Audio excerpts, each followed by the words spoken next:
So today in class we talked about layer blend modes, which is how you change how one layer interacts with the one underneath it. It is a non-destructive, easy way of editing things, and we often use it to combine images together. Now there's a lot of different types of layer blend modes.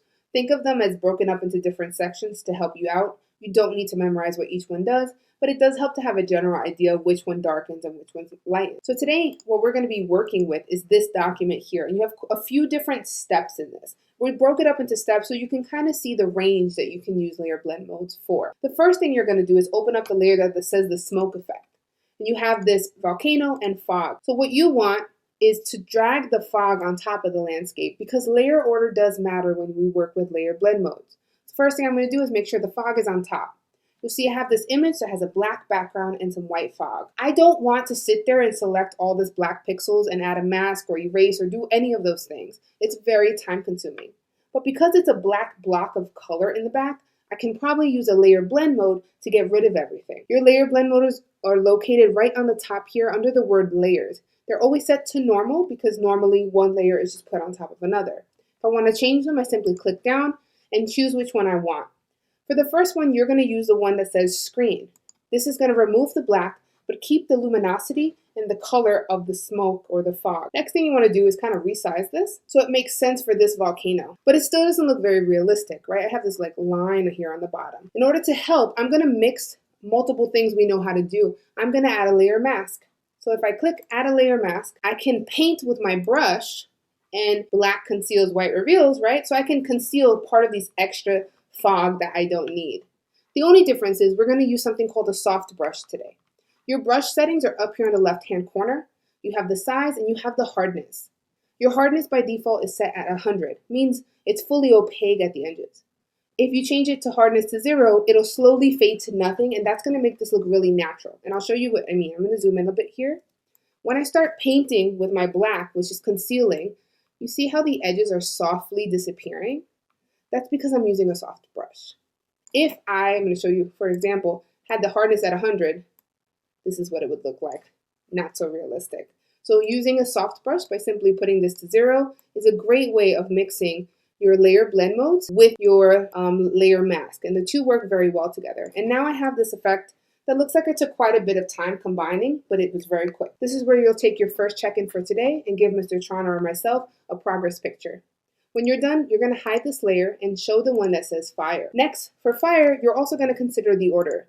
You have a picture of a campsite, you have a fire. You want to drag the fire on top of the campsite. Let's change the layer blend mode to screen. I'm going to go here, I'm going to hit screen. When I do that, everything that's black should disappear and only the flame should stay. I can resize this. If I find that like black is hanging around the edges, I can add a mask as well and hide it. I feel like this is pretty good though.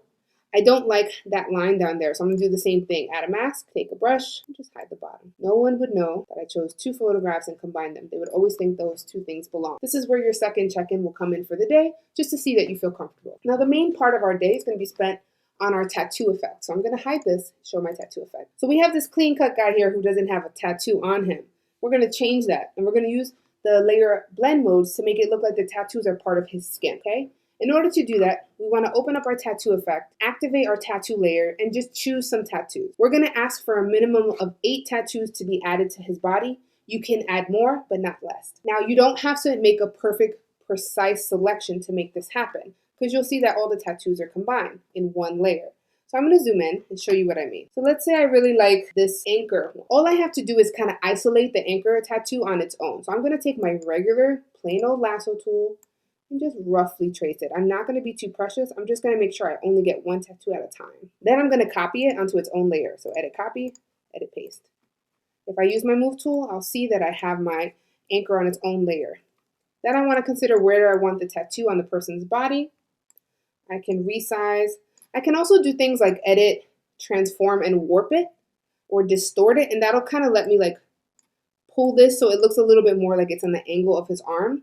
Just an extra little tip to make it look more realistic. Now, I am not going to tell you what layer blend mode to use in this case, but I will tell you it's not screen or lighten because that would lighten the pixels. And in this case, we have a white background we want to remove, not a black one. You're going to kind of tinker around until the white disappears. So you're going to choose one of these layer blend modes, I'm not telling you which one, and to make it look like it's really on his body. Now, once you've done the correct layer blend mode, it should look like black ink on his skin. The white of the background should disappear.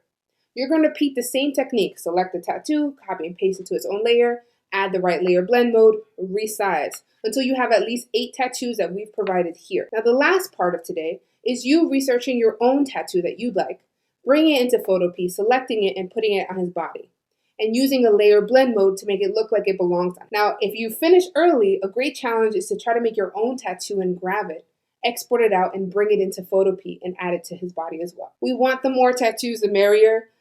Don't tell your parents I said that. This is only for the assignment, okay? Be patient, give lots of updates, and use your layer blend modes as best you can. Good luck.